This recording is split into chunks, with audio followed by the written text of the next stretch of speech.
Prince William reportedly stood in front of the cameras, looking like he hadn't slept in days, and within 60 seconds, sources say, he said something that allegedly sent the entire royal press machine into silence. No warning, no press release, no advance briefing to anyone, just a future king, pale, eyes red, gripping the podium as if it were the only thing holding him up. And then, according to insiders, he spoke of an irreversible fracture, a moment from which there could be no turning back. Veteran royal correspondents reportedly didn't know what to do with it. Here's what makes this stranger. William allegedly never named a single person. He didn't have to. The way he spoke about betrayal, about truth buried under decades of protocol, made it clear this wasn't about the institution, it was personal. And Catherine was reportedly not mentioned once in the entire address. Royal watchers say that kind of omission is never accidental. It suggests she was either the one person he was protecting or the one person he still couldn't bring himself to speak about.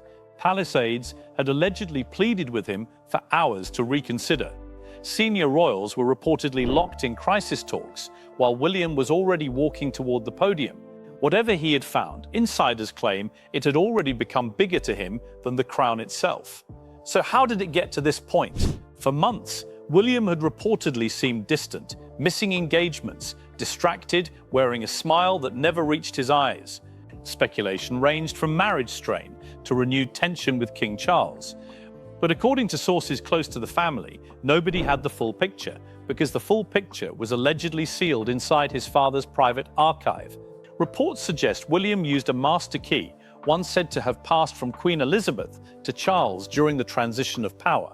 While his father was reportedly abroad, he allegedly accessed that private archive and found correspondence between Charles and a foreign head of state. Not government business, but personal letters concerning land, titles, and royal assets, arrangements that reportedly ran counter to what the late Queen had spent her reign trying to protect. When William allegedly confronted palace legal advisors, he was met with deflection and rehearsed answers. Every push for clarity reportedly hit the same wall, because according to insiders, an entire system existed to keep certain truths buried. Courtiers who had spent years shielding the crown from scandal were, by many accounts, gatekeepers of silence rather than loyal advisors. The deeper William reportedly dug, the more isolated he became within his own family. Conversations with Charles allegedly turned cold. What had started as a son searching for answers became, according to sources, a quiet war between a father determined to keep control and an heir who refused to accept denial. Charles reportedly asked him to let it go. William allegedly would not. Catherine, by many accounts the family's steadying presence for years, reportedly tried to pull him back. "If you do this," she allegedly warned him, "you will break everything." But William, according to those close to him, was no longer acting only as a prince.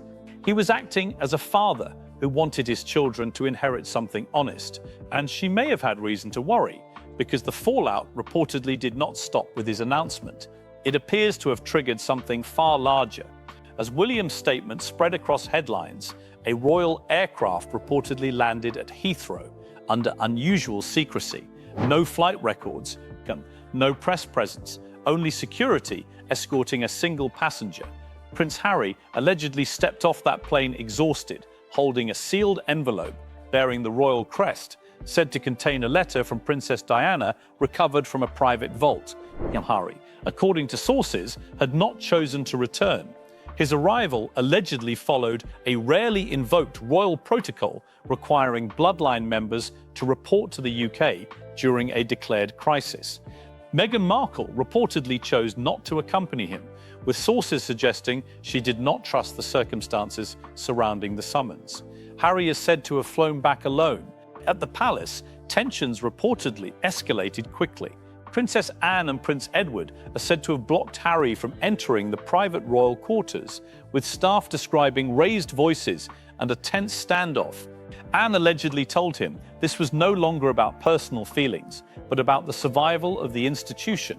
Harry reportedly demanded to see William, but William had already left for Sandringham, cutting off communication entirely. Here is the part that reportedly stung the most.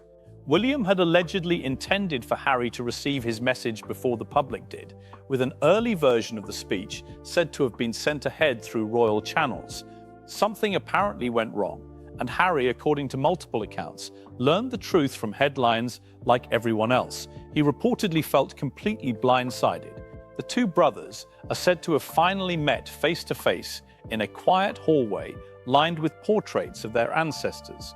No cameras, no microphones present. Harry allegedly asked a single question: "Was I supposed to be blindsided again?" William reportedly had no answer, because by that point, the situation had already moved beyond what either of them could control.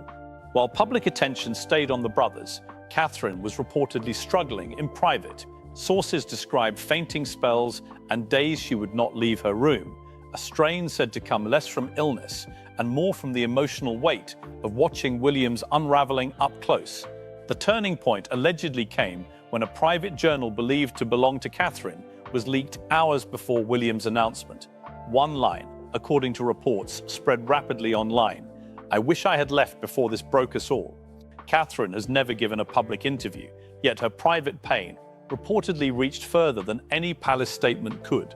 Protective protocols once maintained around Catherine during Queen Elizabeth's reign were reportedly loosened following the Queen's death. Sources suggest Catherine had privately urged William not to go public, not out of doubt, but because she understood exactly what it would cost him and the family. Then, according to multiple accounts, Princess Anne entered the room and the tone shifted entirely. In 6 words, she is said to have stated, "This is not what she wanted." Anne allegedly did not speculate. She reportedly accused senior aides, and by extension Camilla, of distorting the monarchy's line of trust, revealing that Queen Elizabeth had allegedly left unpublished final instructions, sealed even from the Privy Council, described not as ceremonial wishes, but as protective measures written during her final year. As her confidence in the new leadership reportedly declined, Camilla is said to have reacted with fury, and Anne allegedly questioned aloud whether the Queen had ever fully endorsed the title Camilla now held. Camilla reportedly stormed out, insisting she was the only one holding the family together, to which Anne is said to have replied, "Then it is no wonder we have come apart." Afterward, Anne reportedly handed William a sealed envelope, untouched for over a year, bearing Elizabeth's private crest. Inside were said to be handwritten pages containing one striking line: "If the weight becomes unbearable, trust only the blood." Buried within Anne's revelations was something even William reportedly wasn't prepared for. Prince George, still years from adulthood, had allegedly become central to it all. His reduced public appearances, once unexplained, suddenly made sense, according to insiders. A hidden clause within Queen Elizabeth's will reportedly named George as heir to a different vision for the monarchy, one guided not by traditional handlers, but directly by William, Anne, and an unnamed third figure outside the usual royal structure. Camilla's name, according to reports, appeared nowhere across the 14 pages relating to the next generation.